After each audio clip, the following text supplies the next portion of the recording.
আসসালামু আলাইকুম। ফুটবল কি শুধুই 90 মিনিটের একটি খেলা? শুধুই কি একটা বলকে জালের ভিতরে জড়ানো লড়াই? সম্ভবত না। কখনো কখনো ফুটবল হয়ে ওঠে শোষিত মানুষের কান্নার ভাষা, কখনো ফুটবল হয়ে ওঠে কোনো এক অবরুদ্ধ জনপদের বেঁচে থাকার শেষ আশা।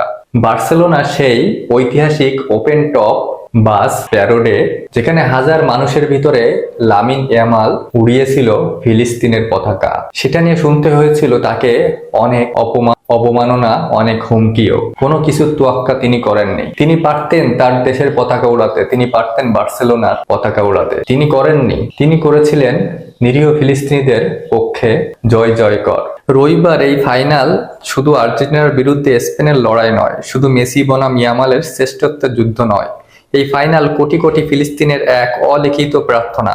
কারণ এই 18 বছরের তরুণ যদি নিউ জার্সির মাঠে বিশ্বজয় করতে পারেন, তবে ট্রফিটা শুধু মাদ্রিদ বা বার্সেলোনায় যাবে না।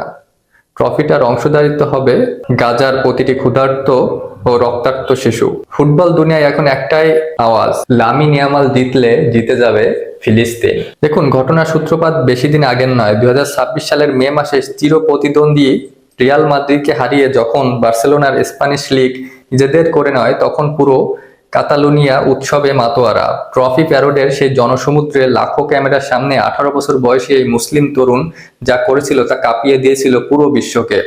সমস্ত রাজনৈতিক রক্তচক্ষু উপেক্ষা করে, নিজের কেরিয়ারের পরোয়া না করে, এক অচেনা ভক্তের হাত থেকে ফিলিস্তিনের পতাকা কেড়ে নিয়ে তা আকাশের দিকে তুলে ধরেন ইয়ামাল।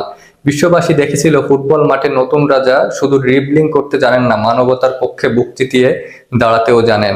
ইয়ামালের সেই ছোট্ট উদ্যোগ কিভাবে পৃথিবীর এক প্রান্তের মানুষ বাঁচার শক্তি যোগায় তার প্রমাণ মিলেছিল কিছুদিন আগেই। গাজার আল শাতি শরণার্থী শিবিরের বোমায় বিধ্বস্ত এক ভবনের ধ্বংসস্তূপের উপর ফিলিস্তিনির শিল্পীরা এঁকেছিলেন লামিন ইয়ামালের এক বিশাল দেয়াল চিত্র।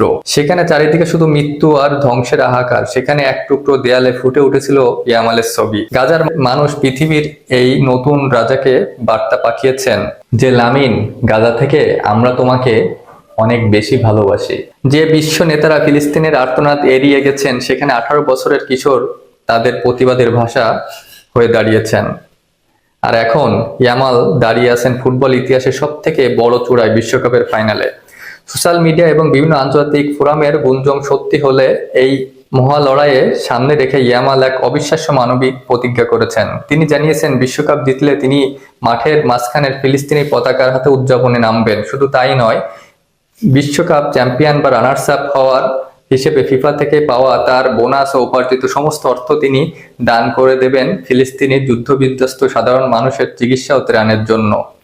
যেখানে অন্য ফুটবলাররা কোটি টাকার প্রাইজ মানি দিলে বিলাসবহুল জীবন কাটানোর স্বপ্ন দেখেন, সেখানে ইয়ামাল স্বপ্ন দেখছেন ফিলিস্তিনিদের শিশুদের মুখে এক চিলতে হাসি ফোটানোর। মরক্কো এবং নিরক্ষীয় গিনি বংশোদ্ভূত এই ছেলেটি স্পেনের এক অতি সাধারণ ও সুবঞ্চিত পরিবারে বড় হয়েছেন। তাই হয়তো ক্ষুধার কষ্ট, মাথা গোঁজার ঠাঁই না পাওয়ার বেদনা তিনি খুব ভালো করেই বোঝেন। রবিবার ফাইনালে ট্রফি যার ঘরেই যাক না কেন, ইতিহাসের পাতায় লামিন ইয়ামাল ইতিমধ্যে একজন সত্যিকারের চ্যাম্পিয়ন। কারণ কাপ জেতার জন্য শুধু পায়ের জাদুর প্রয়োজন হয়, কিন্তু কোটি মানুষের হৃদয় জেতার জন্য একটি বিশাল মনের প্রয়োজন হয়, যা ইয়ামালের আছে। ফুটবল যখন মানবতার এই মহান রূপ ধারণ করে, তখন কোনো কাঁটাতার বা সীমান্ত তাকে আটকে রাখতে পারে না। তাই আপনার কি মনে হয়, লামিন ইয়ামাল কি পারবে রবিবার রাতে বিশ্বজয় করে গাজার সেই দুঃখী মানুষদের মনে এক চিলতে হাসি ফোটাতে?